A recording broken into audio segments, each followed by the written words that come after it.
formoso és, Rei do universo. Tua glória enche a terra, enche os céus. Tua glória enche a terra, tua glória enche os céus. Tua glória enche minha vida, Senhor. Maravilhoso é estar em tua presença. Maravilhoso é poder te adorar. Maravilhoso é tocar nas suas vestes. Maravilhoso é te contemplar, Senhor. Maravilhoso é estar em tua presença. Maravilhoso é poder te adorar. Maravilhoso é tocar nas suas vestes. Maravilhoso é te contemplar, Senhor.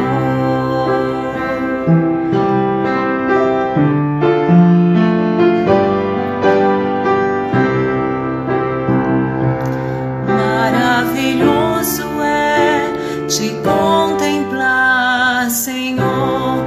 Maravilhoso, maravilhoso é te contemplar, Senhor.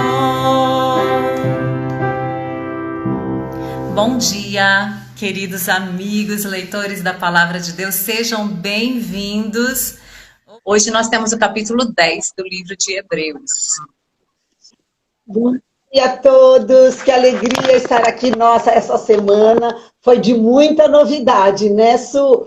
Amém. Como é bom, né? Nós sermos edificados uns pelos outros. Sabe que a igreja é isso, né? Essa comunhão. E Cristo trouxe, falou aos seus discípulos, e depois Paulo reforça tanto a comunhão do corpo, o corpo de Cristo, uns aos outros, né? Eu edificando você, você me edificando, eu te exortando, você me exortando, sempre com amor, sempre pautados na palavra de Deus e permitindo a ação do Espírito Santo. Como é bom essa união, né?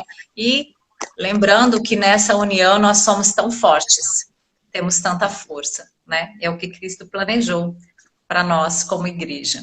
Então hoje, gente, nós temos aqui, vamos iniciar a leitura do capítulo 10. Então vamos lá. O sacrifício de Cristo é definitivo. Ai, que palavra linda. É eterno, é para sempre, é um só, é definitivo.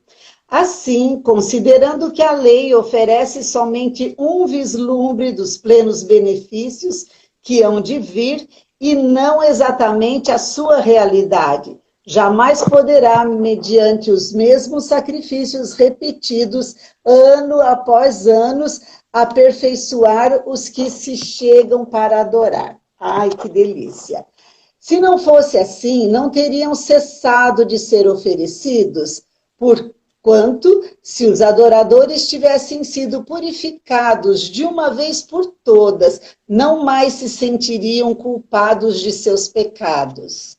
Contudo, essas cerimônias de sacrifício promovem todos os anos uma recordação dos pecados, porque é impossível que o sangue de touros e bodes removam pecados. Por isso, quando Cristo veio ao mundo, proclamou: sacrifício e oferta não quiseste, mas um corpo me preparaste. De holocausto e ofertas pelo pecado não te agradaste. Então eu disse: aqui estou, no livro está escrito a meu respeito, vim para fazer a tua vontade, ó Deus. Havendo declarado em primeiro lugar sacrifícios, ofertas, holocaustos e ofertas pelo pecado não quisestes. Também deles te agradaste, os quais os quais foram realizados conforme a lei. Então completou: aqui estou, vim para fazer a sua vontade. E assim ele cancela o primeiro padrão para estabelecer o segundo. E por essa determinação fomos santificados por meio da oferta do corpo de Jesus Cristo, feita de uma vez por todas. Ora, todo sacerdote se apresenta dia após dia para exercer seus deveres religiosos que nunca podem remover os pecados. Jesus, no entanto, havendo oferecido para sempre um único sacrifício pelo pecado, assentou-se à direita de Deus, aguardando daí em diante até que seus inimigos sejam submetidos por estrado dos seus pés. Porquanto, com uma única oferta, aperfeiçoou por toda a eternidade todos quantos estão sendo santificados. E disto, igualmente, nos dá testemunho o Espírito Santo, porquanto, após ter declarado: esta é a aliança que farei com eles, depois daqueles dias, diz o Senhor.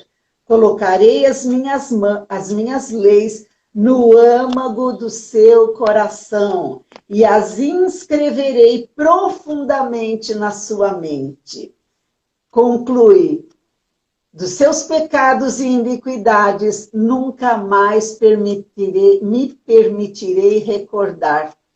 Afinal, onde todas as transgressões foram perdoadas, não existe mais qualquer necessidade de oferta, de sacrifício pelo pecado.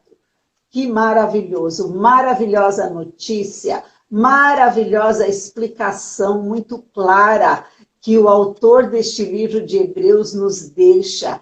Aqui no versículo 17, dos seus pecados não me lembrarei mais, não me recordarei mais. Nós pedimos perdão pelos nossos pecados.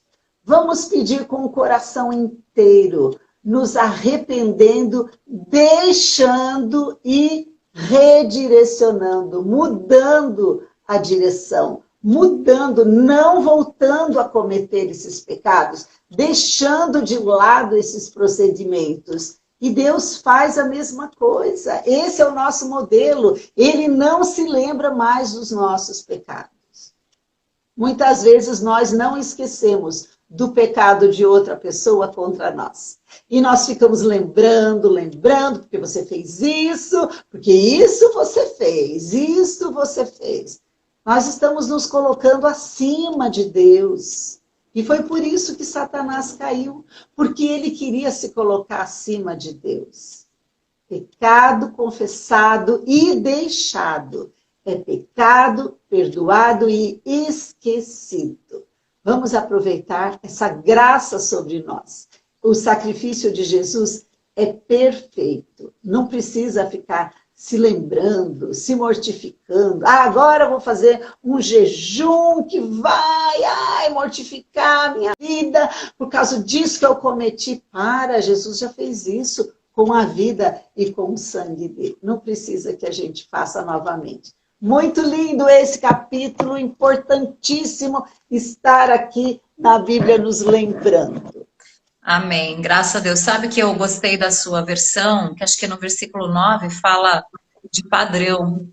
E ele começa falando, né, que a lei, aquilo que acontecia com o povo naquela época, era uma sombra, não era a imagem, não era a realidade, era apenas uma sombra, ou seja, apontava, porque tudo até Cristo apontava para Cristo, a lei e os profetas apontavam para Cristo. E quando Cristo vem, ele é a imagem exata de todas as coisas. Ele é a imagem do Deus vivo que veio se manifestar aqui, a imagem do Pai.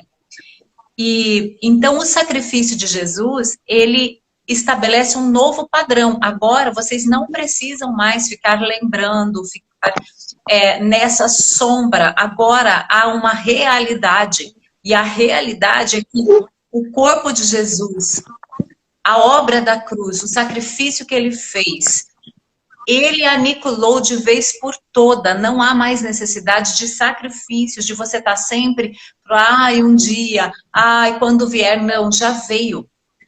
Como ele falou, né? Ele já fez esse sacrifício. Com o seu corpo, ele se oferece. Essa oferta, ele é a oferta para Deus, a oferta de redenção, a oferta, o sacrifício. E esse novo padrão, qual é o novo padrão agora? Que você já tem o perdão dos seus pecados. Você já foi perdoado, né? O que você tem que fazer? Confessar e deixar. Sim, porque quando você recebe Jesus, quando você entende o que ele fez por você, você não quer viver mais nesse padrão, no padrão de pecado. O seu padrão muda, o padrão da sua mente muda, as suas atitudes mudam. E o pecado não tem mais domínio sobre você. Por que Paulo escreveu isso lá em Romanos? Que aqueles que têm o Espírito de Deus não vivem mais sob o jugo do pecado, porque Cristo já pagou esse preço. Cristo já se ofereceu. Não há poder do pecado sobre aqueles que vivem pelo Espírito. Por essa presença de Jesus não há poder. Nós somos livres desse poder, né? Então é um novo padrão. Agora, esse padrão de Jesus, que é eterno, né? Um padrão que não precisa mais ser renovado. O sacrifício que Cristo fez não precisa ser renovado. Ele é eterno. Vamos continuar aqui a partir do 19, então. Portanto, irmão... Deixa eu fazer um comentário sobre o versículo 16, que também é importantíssimo. Deus tinha ordenado lá no livro de Deuteronômios, né, que a gente andasse com a lei do Senhor escrita na nossa testa, pendurasse nos umbrais das nossas portas e que a gente falasse com as nossas crianças, com os nossos familiares, andando, deitando, levantando, que a gente colocasse nas nossas mãos a lei, para a gente não pecar. Ele diz, colocarei as minhas leis no seu coração e as escreverei profundamente na sua mente, no seu coração e na sua mente. Então, Jesus coloca na nossa emoção, na nossa alma e na nossa mente, para que a gente ande nessas leis com mais leveza, com mais segurança. E até das 10 leis, dos 10 mandamentos, Jesus resume em 2. Ame a Deus sobre todas as coisas e ame ao próximo como você mesmo. Que maior simplicidade nós precisamos para entender a vontade de Deus e para fazer a vontade dele. Que maior facilidade nós desejamos. Só o Espírito Santo nos enchendo de poder para a gente praticar esses 2 mandamentos, que resume as 613 leis. Está no nosso coração, está na nossa mente. Amém. É a lei do amor, né? Lei do amor. Quando Sim. Você ama Deus de verdade, e o amar a Deus também não é uma capacidade nossa que nós temos, mas quando você começa a buscar isso, e Ele dá esse amor para você. Ele dá para você o amor que você precisa amá-lo, que você precisa dar para Ele, né? Você precisa ter para com Deus. Quando você ama Deus, não tem como. Sabe, quando você ama uma pessoa, você quer fazer tudo o que ela gosta, você compra presentes, você faz a comida que ela gosta, você faz surpresas, você quer estar ao lado dela, você quer conversar com ela, você fica mandando mensagem no WhatsApp. É assim com Deus, a gente tem que estar mandando mensagens para Ele o dia inteiro, e Ele para nós, Ele responde. Sabe que é interessante esse pensamento de que Deus responde a nossa atitude. Então, quando eu estou mandando mensagens, né, para uma pessoa, tem gente que não responde, né? Por N motivos. Aí, tá. Mas assim, quando você manda para Deus, Ele responde. Ele responde. Então, Deus sempre dá uma resposta para o nosso posicionamento. Quando você quer amar a Deus e você busca Ele, Ele responde. Porque o amor dele está derramado no nosso coração. Você deixou Jesus entrar na sua vida, Jesus é o teu Senhor, pronto. O amor de Deus se derrama no seu coração. Não tem como você não amar.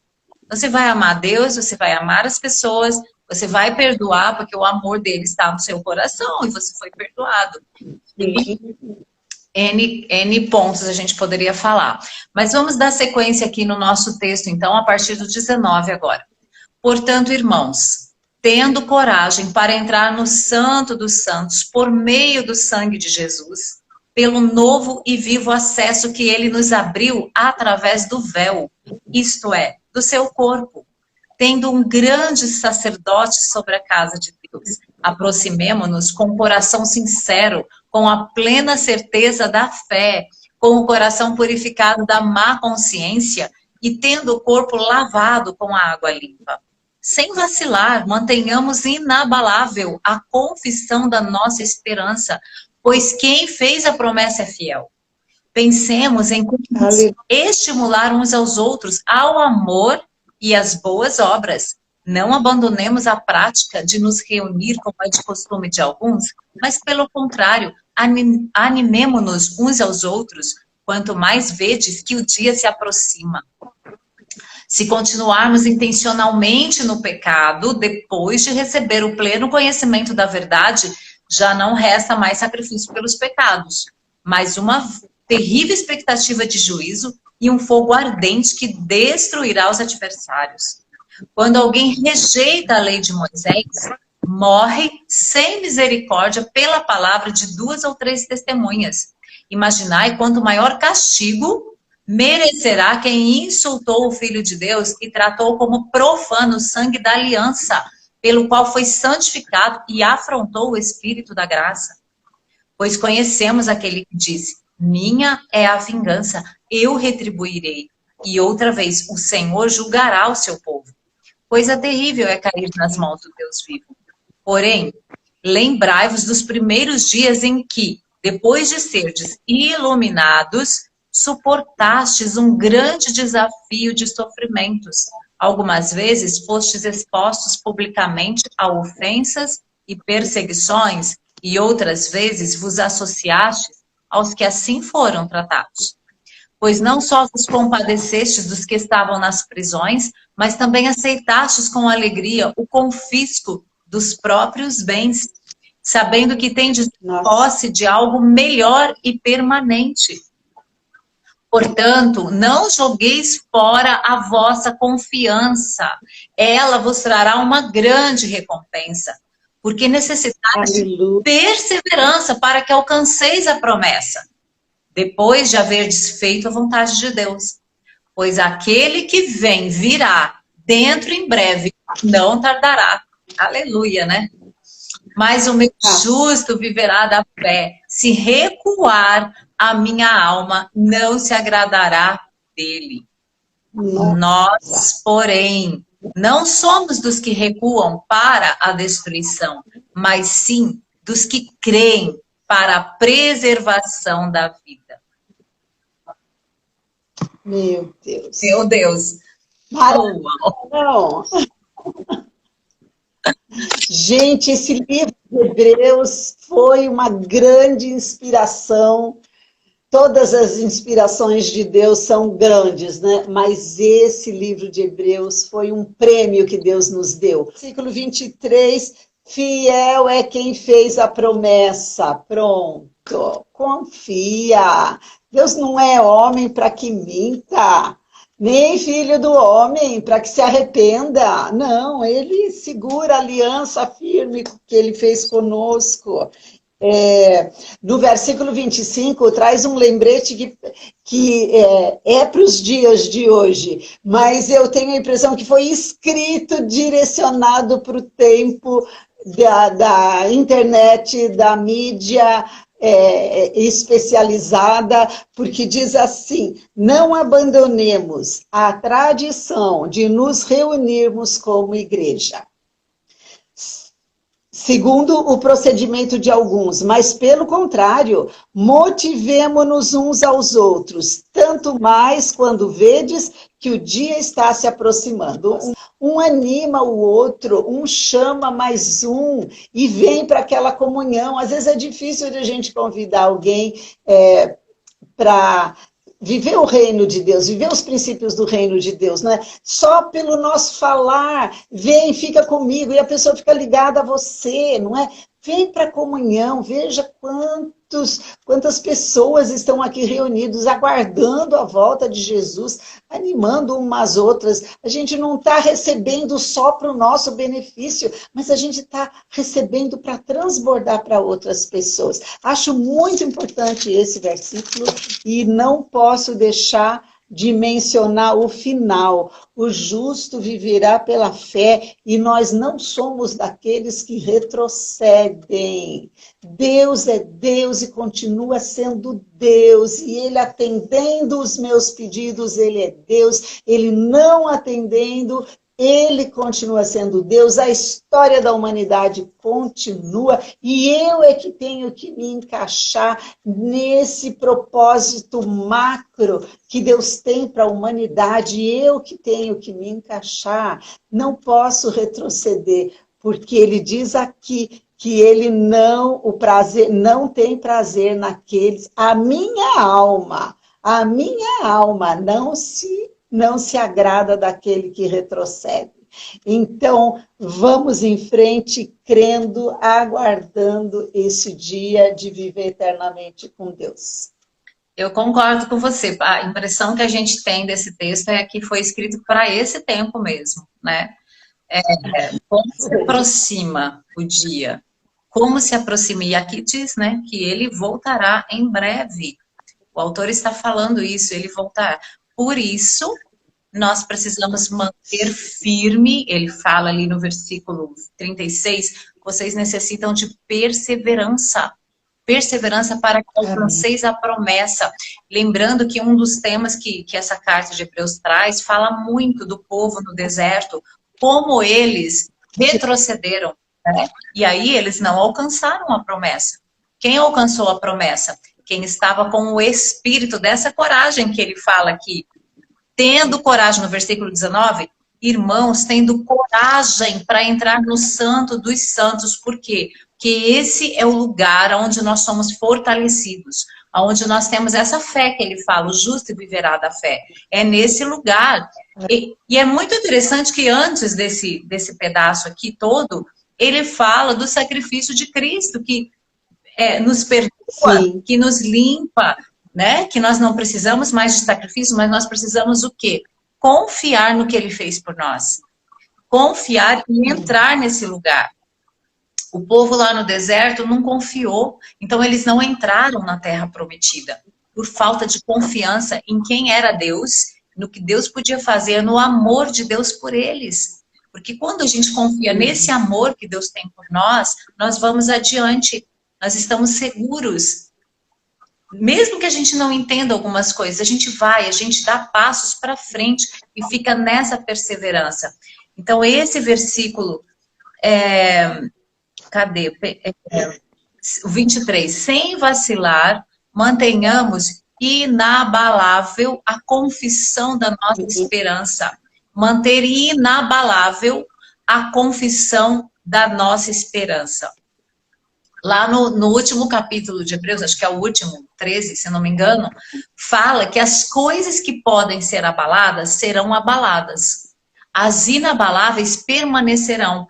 A nossa confissão, nós é que fazemos ela ser abalável ou inabalável. Depende de nós. Porque Deus, ele respeita a nossa escolha. Agora, é muito lindo quando a gente coloca o nosso livre-arbítrio, né, o nosso poder de escolha nas mãos dele. A gente fala, Senhor, eu entrego o meu poder de escolha, eu confio no Senhor, eu vou dar passos para frente, eu vou manter a perseverança, eu vou manter firme a confissão da minha fé. Fé no quê? Que Cristo é salvação, que esse caminho aqui está aberto para o Santo dos Santos. Gente, no Santo dos Santos é a presença de Deus, é a glória dele sobre nós. É o lugar que todo esse trabalho dele, todo esse propósito de Deus, toda a Bíblia, a gente vê uma história linda acontecendo. É para a gente estar nesse lugar, com ele, na presença dele. Então, mantenhamos firme a nossa confissão, perseverando, vivendo pela fé. Ah, é o tempo de nós vivermos pela fé mesmo. É o tempo. Se existe um tempo, é agora, né? Agora, Abacuque falou, Abacuque teve essa revelação, né? Deus deu para ele, falou, ó, o justo viverá da fé. Naquele tempo lá que estava acontecendo aquela confusão e ele estava frustrado e, enfim. E aí Deus dá essa revelação para ele. Você está vendo, tá tudo errado, mas o justo viverá pela fé. E hoje Deus está falando para mim e para você. Vocês estão vendo que está tudo errado aí? O justo viverá pela fé. Tenham coragem e entrem por esse sangue, por esse caminho que é o sangue de Cristo, né? Amém? Amém. Su, gostaria de falar um pouquinho da fé, né? Nós lemos lá, mas o justo viverá pela fé. Vamos ter na nossa mente muito claro que essa fé, a fé que agrada a Deus, é a fé em Deus. É a fé em Jesus como único caminho para Deus. É essa fé. O justo viverá pela fé, nessa fé de que Jesus é o único caminho para Deus, fé em Deus. Muitas vezes a gente confunde e a gente se perde na nossa prática tendo fé na fé. Ai, eu tenho fé que isso vai dar certo. Eu ouço muito isso. Eu tenho fé que dessa vez vai. Você está tendo fé na fé, para com isso, está fazendo confusão. Você tem que ter fé de que Deus vai atender o seu pedido, de que Deus se preocupa com a sua necessidade, de que em nome de Jesus você será atendido, que através de Jesus o seu pedido chega até Deus. Não, eu tenho fé que agora vai dar certo. Você tem fé na fé, você está fazendo um exercício de pensamento positivo. Para com isso, isso e nada é igual. É igual, ou seja, nada. Então, vamos lembrar que nós temos fé em Deus, que nós somos filhas amadas de Deus, que Ele se preocupa em atender o desejo do meu coração quando esse desejo está alinhado com Ele. E que através de Jesus nós somos religados e chamados filhos amados de Deus. É bem interessante esse seu comentário, Eli, porque...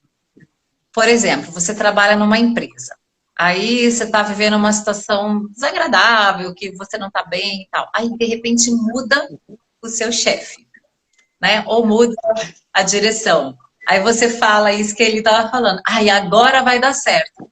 Ou seja, a sua expectativa está na mudança de alguém que governa ali, de alguém que está na direção, né? Chega um professor novo na sua sala de aula. Não, agora vai dar certo, porque essa pessoa é capacitada, porque ela tem visão, papapá, papapá. Não. Independente, mesmo se não mudar o seu chefe, mesmo se os seus funcionários da sua empresa estiverem do mesmo jeito, Deus pode fazer diferente na sua vida. E isso que é essa fé aqui, ó, viverá da fé. Isso que é viver da fé. É estando tudo errado. Você olha, né, vamos falar aqui do governo. Tá tudo do jeito que você acha que tá errado. Tá tudo errado. Na sua concepção, tá totalmente errado. Você olha e fala, nossa, aí muda o governo, você fala, agora vai dar certo. Com esse aí vai. Né? Fé que vai. Não, gente, não é a pessoa, não é o cargo, não é a direção, não é a circunstância. O justo viverá da fé, independente de quem está no governo, independente de como estão seus funcionários, independente de como está a sua família, independente das circunstâncias, o justo viverá da fé. Quando Deus deu essa revelação para Abacuque, estava tudo um desastre, desastre. O povo estava pecando, Abacuque reclama com Deus. Aí Deus fala assim, eu vou mandar o povo do norte. Aí ele fica mais ainda assim, fala, mas como assim? Um povo que é ímpio, o Senhor vai enviar para castigar a gente, né? E aí Deus vai, e aí fala com ele, falou, Abacuque, você não está entendendo. Aí ele sobe na torre, se coloca e fala, eu vou subir e eu vou ficar quieto até Deus me responder. Deus responde. E isso que ele estava falando, né? De você entender, de você crer que ele responde. Quando você se coloca no lugar certo, quando você está alinhado com ele. Aí Deus deu essa resposta para Abacuque. E no meio do texto fala, o justo vai viver da fé. Então tudo isso que você está vendo aí, ó, esquece. Coloca teu olhar em mim, espera em mim. E Abacuque deixa aquele final, né, do livro, os versículos mais lindos que a gente tem na Bíblia, ainda que a figueira não floresça, que não haja fruto, eu me alegrarei no Senhor. Amém? Então é isso que deixa eu só continuar 2 minutinhos no versículo 39. Nós, entretanto, não somos dos que retrocedem para a perdição, mas sim dos que creem e salvos seguem avante. Não somos dos que retrocedem para a perdição. Quem retrocede dessa fé em Deus, dessa fé em Jesus, retrocede para a perdição. Não tem salvação, não tem vida eterna com Deus. Que você retrocedeu, agora eu vou em outro segmento, agora eu vou fazer esse exercício de meditação aqui, agora eu vou, né, em outro segmento aí, N tantos que existem fora de Deus. É para perdição, receba, acredite, não pague para ver, não espere para ver se dá certo. Verdade, verdade. Tempo ainda, né, de você rever os caminhos aí. Quem retrocede, volta para o Egito, pelo amor de Deus. Se você está retrocedendo, volta em nome de Jesus. Mantenha firme a confissão da sua fé. Jesus é o único caminho, a verdade e a vida. Que você mantenha a sua fé firme aí, a confissão da sua fé firme, olhando para Ele, que é o nosso Salvador. Muito bom ter vocês aqui. Eli, obrigada, viu? Um beijo para você. Façam todos um excelente dia. Grande beijo a todos.